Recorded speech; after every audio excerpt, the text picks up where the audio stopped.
Notice I was showing you on the bolt.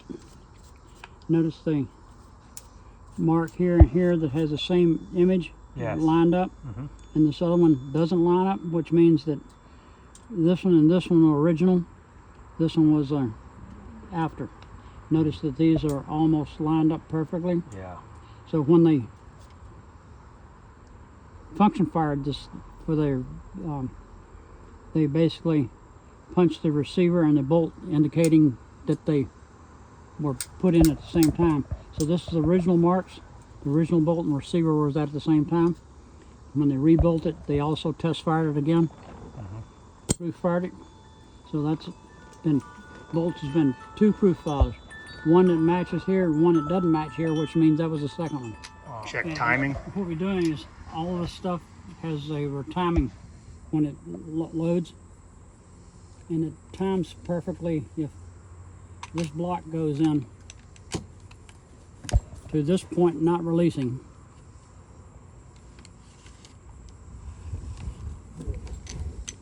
and then when it goes there, it shouldn't release to there. And it should release there. Doing it. Moving all of this stuff to where it's going to go down. When it gets to that point right there, it shouldn't release.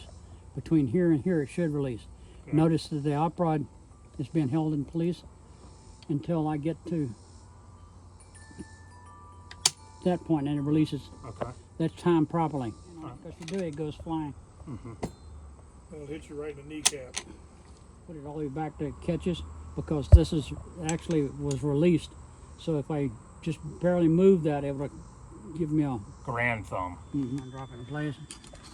Put the.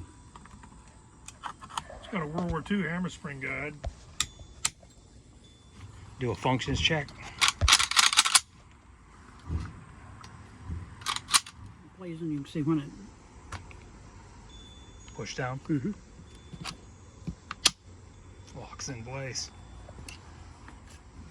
That also replicates the installation of the an round clip. Yeah, notice when I pull it back out, it bolt is not locked all the way back.